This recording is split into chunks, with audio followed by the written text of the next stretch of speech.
Hey, j'espère que vous allez bien. Nous sommes ici avec ma petite Bobo. Il est tôt le matin, pas si tôt que ça, mais il est quand même tôt. Je vous avoue que j'aurais bien dormi quelques petites heures en plus parce que cette semaine je me suis couchée extrêmement tard parce qu'on avait des anniversaires, j'ai vu des amis, etc.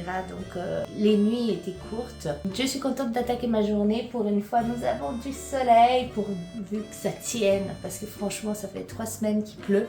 Je n'en peux plus. Donc, petit programme d'aujourd'hui. Je vais me réveiller tranquillement. Je vais sortir ma petite puce.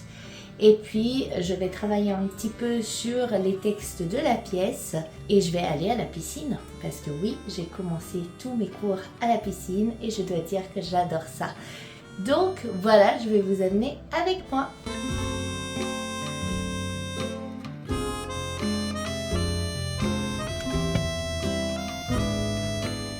Hey, j'espère que vous allez bien. On part faire une petite activité. Vous allez voir, ça va être quelque chose de très sympa parce qu'on va aller visiter la maison de Balzac dans le 16e. J'ai trouvé ça par hasard hier sur internet et comme je me suis dit que j'aurais aimé faire une visite dans Paris par semaine, que ce soit une exposition ou alors un musée ou un tour guidé à pied dans la ville, eh bien la visite d'aujourd'hui ce sera celle-ci. Pour que vous le sachiez, c'est un musée qui est complètement gratuit, il est ouvert jusqu'à 17h30. Je vais le voir pour vous d'abord et je vous dirai par la suite qu'est-ce que j'en ai pensé. Alors c'est parti, on y va ensemble.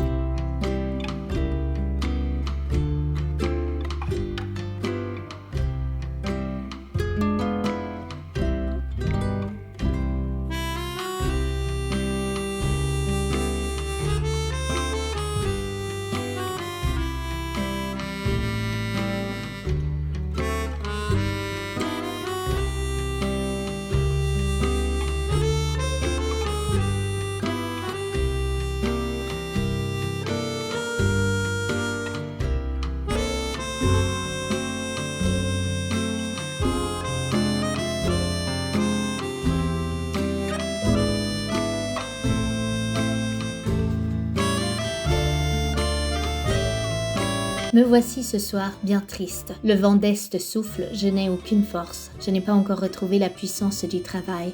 Je n'ai ni inspiration, ni rien de fécondateur. Cependant, la nécessité est extrême. Je vais me remettre au café. La cafetière en porcelaine de Limoges fut l'allié indispensable qu'utilisait Honoré pour s'échauffer la plume et l'esprit. Elle porte ses initiales et surmonte une lampe qui maintient au chaud le breuvage dont il fait en 1839 l'éloge dans le traité des excitants modernes. Ainsi s'explique en partie la puissance de travail d'un auteur capable de rester éveillé jusqu'à 22 heures dans une même journée. Cet usage excessif du café a son revers. Il contribue à miner la santé de ce forçat littéraire, comme il se nommait lui-même. L'écrivain meurt, âgé de 51 ans seulement, d'une maladie cardiaque. Voilà, faut pas abuser du café. Blague à part, je suis extrêmement admirative par la discipline de cet auteur, par la force qu'il avait de pouvoir travailler jour et nuit. Et ça, c'est vraiment quelque chose qui me touche parce que, effectivement, on est tous avec des talents, mais le vrai talent, c'est le travail et il en est l'exemple. Et pour l'artiste que je suis, eh bien, c'est une grande source d'inspiration. Me voilà de retour de ma petite visite au musée de la maison d'Honoré de Balzac et c'était génial. Franchement, j'ai beaucoup aimé mon après-midi. C'était très instructif, j'ai appris plein de choses. J'ai passé un excellent moment. C'est un petit musée qui est gratuit. À la base, c'était son appartement, mais c'est un appartement qui est quand même très différent des appartements qu'on connaît aujourd'hui à Paris parce qu'il était quand même très très grand et la partie plus spectaculaire était clairement son beau jardin. Alors, ça se trouve dans le quartier de Passy, dans le 16e. À l'époque, Passy était un petit village et par la suite, il a été englobé dans la ville de Paris. Mais à l'époque de notre cher Honoré de Balzac, c'était encore un petit village qu'il avait choisi pour fuir les créanciers. Franchement, c'était super. Je ne peux que vous recommander cette visite. Et de plus, il y a un joli petit café où vous pouvez boire un petit verre en profitant de la fraîcheur du jardin. Alors, n'hésitez surtout pas à y faire un tour. Je vous le recommande. Les yeux fermés. Coucou, princesse. Côté. Coucou.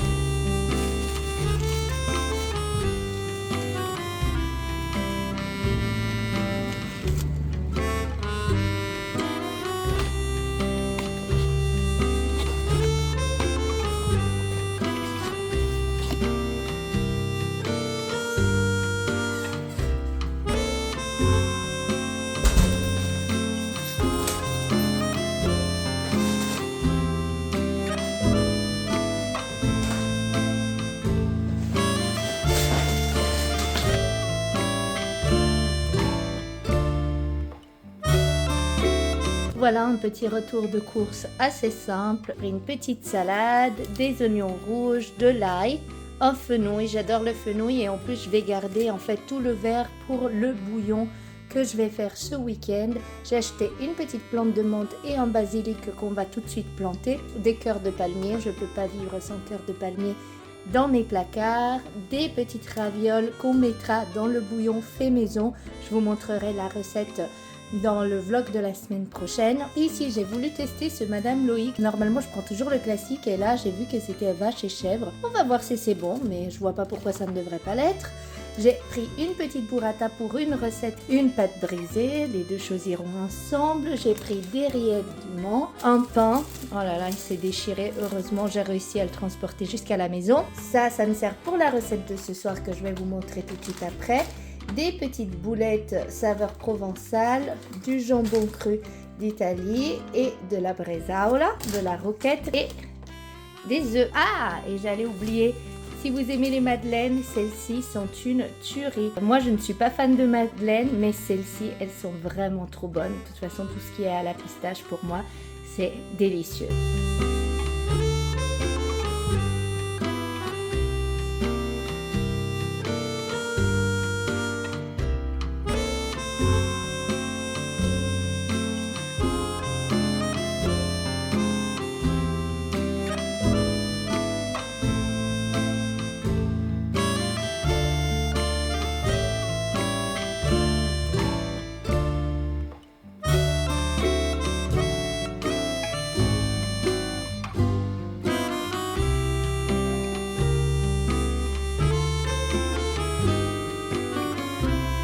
Nous allons tester aujourd'hui une nouvelle recette. Comme je vous avais dit, j'avais envie de tester des nouvelles choses.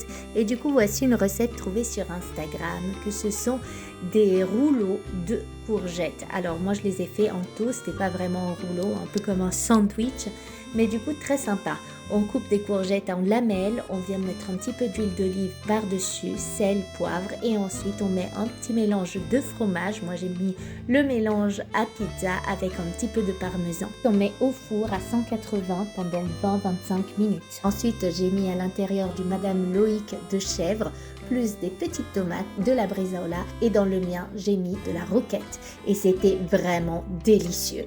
Et voilà les amis, je m'apprête à conclure ce vlog. J'espère que vous avez passé une bonne semaine en ma compagnie. N'hésitez pas à me dire, vous, quelle visite vous avez fait cette semaine ou alors si la visite de la maison de Balzac vous fait envie. Je serais ravie de savoir si vous avez eu envie de découvrir suite à mon petit vlog. Eh bien, je vous invite du coup à mettre un petit pouce si vous avez aimé la vidéo. N'hésitez pas à me laisser un petit commentaire, j'aime toujours beaucoup vous lire. Et aussi n'hésitez pas à vous abonner si vous avez envie de soutenir la chaîne. Gros bisous et à la semaine prochaine.